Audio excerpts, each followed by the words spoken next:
আসসালামু আলাইকুম, beauties recipe চ্যানেলে আপনাদেরকে স্বাগত জানাই। আজ আপনাদের সঙ্গে শেয়ার করব একেবারে দোকানের মতো গজা রেসিপি। দেখতেই পাচ্ছেন গজাগুলো কতটা রসালো হয়েছে, আর খেতেও কিন্তু ভীষণ ভালো লাগে। বানানো খুবই সহজ, ঘরে থাকা কয়েকটা উপকরণ দিয়ে আপনারা তৈরি করে নিতে পারবেন। দেখুন কতটা লোভনীয় হয়েছে। তো অবশ্যই স্কিপ না করে পুরো রেসিপি দেখবেন, আশা করছি আপনাদেরকে ভীষণ ভালো লাগবে। তো চলুন কথা না বাড়িয়ে রেসিপি শুরু করি। এখানে দেখুন একটা মিক্সিং বোলে নিয়ে নিচ্ছি আমি 1.5 কাপ ময়দা। এই গজাগুলো কিন্তু ময়দা দিয়ে তৈরি করতে হবে, আপনারা এখানে ময়দা নিয়ে নেবেন। তো এখানে আমি 1.5 কাপ দিয়ে তৈরি করব, আপনারা কিন্তু আপনাদের পরিমাণ মতো নিয়ে নেবেন। এবার স্বাদের জন্য দিয়ে দিলাম সামান্য একটু লবণ। এবার দিয়ে দিচ্ছি এখানে 2 টেবিল চামচ পাউডার দুধ। দুধ দিলে কিন্তু খেতে আরো বেশি ভালো লাগবে, টেস্টটা কিন্তু অনেক ভালো আসবে। তো আপনারা হাতের কাছে থাকলে অবশ্যই দিয়ে দেবেন। আর দিয়ে দিচ্ছি এখানে 2 চা চামচ মতো ঘি। এখানে আমি 2 চা চামচ ঘি দিয়ে দিচ্ছি, আর এখানে 3 টেবিল চামচ মতো সয়াবিন তেল দিয়ে দেবো। তো ঘিটা দিচ্ছি, ঘি দিলে খেতে আরো বেশি ভালো লাগবে। তো আপনারা চাইলে পুরোপুরি তেল দিয়েও করতে পারেন, বা পুরোপুরি এখানে আপনারা ঘি দিয়েও করতে পারেন। এবার এখানে দিয়ে দিলাম 3 টেবিল চামচ সয়াবিন তেল, আর এখানে 2 চিমটি পরিমাণে দিয়ে দিচ্ছি বেকিং সোডা। এখানে বেকিং সোডা আপনারা দিয়ে দেবেন, বেকিং পাউডার এখানে দিবেন না। আর খুব বেশি কিন্তু বেকিং সোডা দেওয়া যাবে না, একেবারে 2 চিমটি পরিমাণেই লাগবে। এবার সমস্ত হাত দিয়ে খুব ভালোভাবে ময়ম দিয়ে নেব। এই ময়ম দেওয়ার কারণেই কিন্তু গজাগুলো অনেক বেশি ভালো হবে। তো আপনারা একটু সময় নিয়ে সুন্দর করে হাত দিয়ে ডলে ডলে ময়ম দিয়ে নেবেন। এই কাজটা একটু সময় লাগে, আপনারা সময় নিয়ে করে নেবেন। গজা বানানো এতটাই সহজ, আপনারা একবার দেখলেই কিন্তু বুঝতে পারবেন। তো অবশ্যই স্কিপ করবেন না, পুরো রেসিপিটা দেখবেন, তাহলে আপনারাও খুব সহজে বাড়িতেই তৈরি করে নিতে পারবেন। দেখুন খুব ভালো মতো ময়ম দেওয়া হয়ে গিয়েছে, এরকম মুঠি হচ্ছে। আবার হাত দিয়ে চাপ দিলে সুন্দর ভেঙে যাচ্ছে। এভাবে করে কিন্তু ময়ম দিয়ে নিতে হবে। আর তেল আর ঘিয়ের পরিমাণটা একটু বেশি লাগবে, তাহলে ময়মটা খুব সুন্দর মতো দেওয়া হবে। এবার এখানে দেখুন নর্মাল পানি নিয়েছি, অল্প অল্প পানি দিয়ে মেখে নেব।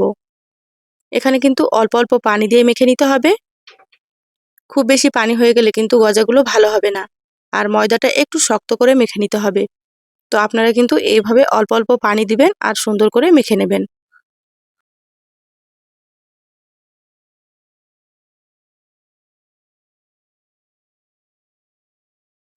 দেখুন ময়দা আমি সুন্দর করে একটু শক্ত করে মেখে নিয়েছি। দেখেই বুঝতে পারছেন, এইভাবে করেই কিন্তু ময়দা মাখতে হবে। নরম হয়ে গেলে কিন্তু গজাগুলো ভালো হবে না। উপর দিয়ে আবারও সামান্য একটু ঘি লাগিয়ে নিচ্ছি, তাতে করে উপরটা শুকনো হয়ে যাবে না ময়দার। ঘিটাকে খুব ভালোভাবে লাগিয়ে নিলাম।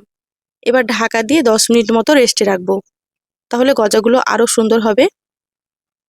তো ঢাকা দিয়ে আমি সাইডে সরিয়ে রাখছি। এবার চিনির সিরাটাকে রেডি করে নেব। এখানে দেখুন আমি চিনি নিয়েছি 1 কাপের থেকে একটু কম, তো এখানে প্রায় 200 গ্রাম মতো আমি চিনি নিয়েছি। আর দিয়ে দিচ্ছি 1/2 কাপ পরিমাণে পানি।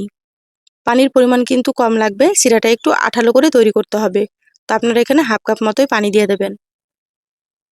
আর আমি যতটা পরিমাণে তৈরি করছি, এই সিরাতে কিন্তু হয়ে যাবে।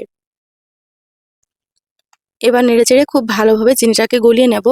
খুব বেশিক্ষণ জাল করার দরকার নেই, চিনি গলে গেলে কিন্তু সিরাটা রেডি হয়ে যাবে।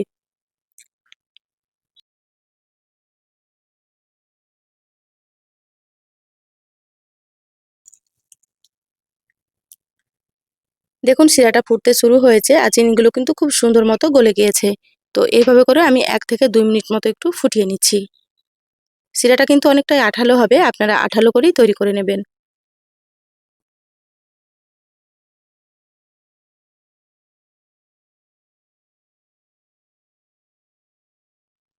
দেখুন 2 মিনিট ফুটিয়ে নিয়েছি, সিরা কিন্তু অনেকটাই আঠালো হয়ে গিয়েছে। এবার আমি গ্যাসটা বন্ধ করে দিচ্ছি।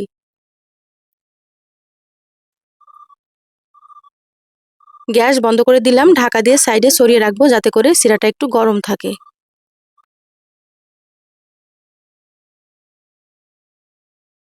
সাইডে সরিয়ে রাখলাম। এবার এখানে দেখুন ময়দা আবারও নিয়ে নিয়েছি। হাত দিয়ে আবারও আলতো হাতে একটু মেখে নেব। ময়দা খুব বেশি চেপে চেপে মথা যাবে না, একটু আলতো হাতে মথে নিতে হবে। কারণ খুব বেশি মথে নিলে কিন্তু লেয়ারগুলো খুব ভালো হবে না। আর সেজন্য আপনারা কিন্তু আলতো হাতে হালকা করে একটু মথে নেবেন। দেখুন আলতো হাতে হালকা করে একটু মথে নিলাম। আর লেয়ারগুলো কিন্তু এরকমই থাকবে, আপনি দেখতেই পাচ্ছেন ময়দাটা কিন্তু একটু শক্ত হয়ে আছে। এবার বোর্ডের ওপরে নিয়ে নিয়েছি। এবার বেলনি দিয়ে বেলে নেব। একটু মোটা রেখে বেলে নিতে হবে, খুব বেশি পাতলা করা যাবে না। আর ময়দা কিন্তু এরকম একটু এবড়ো খেবড়ো থাকবে, তাহলেই লেয়ারগুলো খুব সুন্দর আসবে।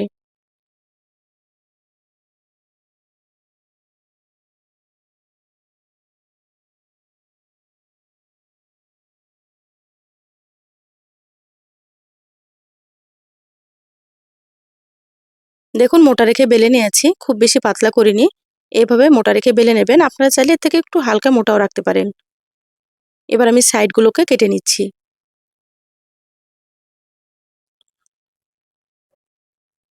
এইভাবে করে চৌকো শেপে কেটে নেব।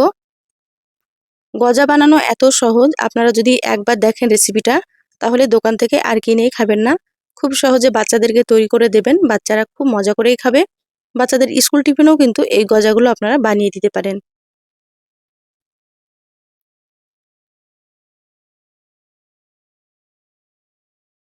দেখুন চৌকো শেপে কেটে নিয়েছি, আর সাইডের অংশগুলো দিয়ে আবারও আমি তৈরি করে নেব। এভাবে লম্বা লম্বা করে কেটে নিচ্ছি। গজাগুলো আমি একটু বড় বড় করেই তৈরি করব, আপনারা চাইলে ছোট ছোট করেও তৈরি করতে পারেন। দেখুন লম্বা করে কেটে নিলাম, তারপরে এভাবে মাছ দিয়ে আবারও কেটে নিচ্ছি।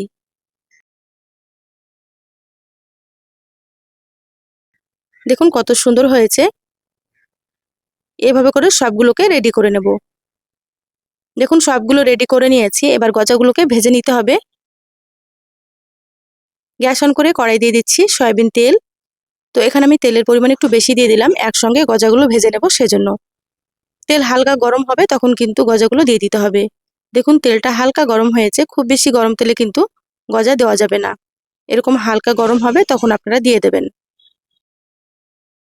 আর এই পর্যায়ে কিন্তু গ্যাসের আঁচটা মিডিয়ামে রাখতে হবে, গ্যাসের আঁচ কিন্তু হাই হিটে রাখা যাবে না। মিডিয়ামে রেখে গজাগুলোকে একটু সময় নিয়ে উল্টে পাল্টে ভেজে নিতে হবে। তো দেখুন এখানে আমি সব গজাগুলো দিয়ে দিলাম। এবার গ্যাসের আঁচ মিডিয়ামে রেখে একটু ভেজে নেব। এভাবে করে একটু নাড়িয়ে চাড়িয়ে নিচ্ছি, তাতে করে সমান মতো ভাজা হবে। গজাগুলো হালকা একটু ভাজা হয়েছে, এবার আমি উল্টে নিচ্ছি। নিচের পাশ যখন এরকম হালকা একটু ভাজা হবে, আপনারা কিন্তু গজাগুলোকে উল্টে নেবেন।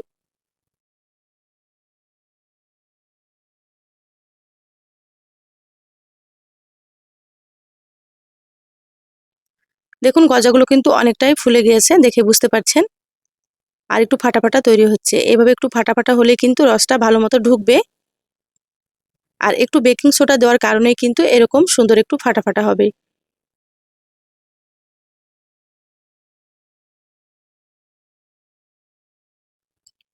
এই গজাগুলো কিন্তু একেবারে দোকানের থেকেও খেতে অনেক বেশি ভালো লাগে।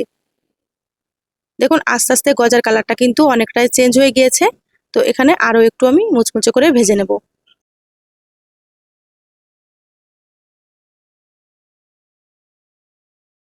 সুন্দর কালার চলে এসেছে গজাগুলো, এবার আমি তেল ঝরিয়ে তুলে নিচ্ছি। দেখতেই পাচ্ছেন কতটা সুন্দর হয়েছে। আমার চ্যানেলে আরো অনেক সহজ রেসিপি আছে, চাইলে আপনারা কিন্তু রেসিপিগুলো দেখে নিতে পারেন। আমি সবসময় ঘরে থাকা উপকরণ দিয়ে রেসিপিগুলো দেখানোর চেষ্টা করি, খেতে ভীষণ ভালো লাগে। আপনারাও একবার তৈরি করে খেয়ে কমেন্ট করে জানাবেন কেমন লেগেছে। গজাগুলো আমি প্লেটে রেখে দিলাম, এখানে দেখুন শিরাটা নিয়ে নিয়েছি। শিরাটা কিন্তু অনেকটাই ঠান্ডা হয়ে গিয়েছে, এবার গরম গজাগুলো আমি শিরার মধ্যে দিয়ে দিচ্ছি। গজাগুলো গরম থাকবে আর শিরাটা হালকা একটু ঠান্ডা থাকবে, তাহলে রসটা কিন্তু খুব ভালো মতো গজার ভেতরে ঢুকবে। তো দেখুন সব গজাগুলো দিয়ে দিলাম, এবার আমি স্প্যাচুলার দিয়ে এভাবে করে একটু উল্টে পাল্টে নিচ্ছি।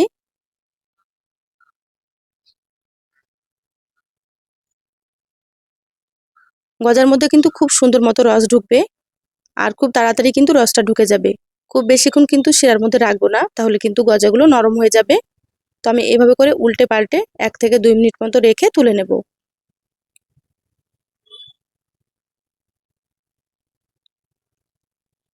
এভাবে শিরার মধ্যে 1 থেকে 2 মিনিট রাখলে কিন্তু গজার উপরটা অনেকটাই মুচমুচে থাকবে, আর ভেতরটা কিন্তু একেবারে রসালো। দেখুন খুব ভালো মতো আমি উল্টে পাল্টে নিচ্ছি, যাতে করে শিরাটা খুব ভালো মতো ঢুকে যায়। তো প্রায় 2 মিনিট মতো রেখেছিলাম, একেবারে সুন্দর রস ঢুকে গিয়েছে। আপনাদেরকে দেখিয়ে দিচ্ছি, দেখুন কতটা সুন্দর হয়েছে। গজার ভেতরেও কিন্তু রস একেবারে সুন্দর ঢুকে গিয়েছে, দেখেই বুঝতে পারছেন, আপনাদেরকে আমি দেখিয়ে দিলাম। এবার গজাগুলোকে আমি প্লেটে তুলে নিচ্ছি। গজাগুলো প্লেটে তুলে নিয়ে তারপরে আপনাদের সঙ্গে আবারও আমি শেয়ার করছি। দেখুন প্লেটে তুলে নিয়েছি আর কতটা লোভনীয় হয়েছে আপনারা হয়তো দেখেই বুঝতে পারছেন।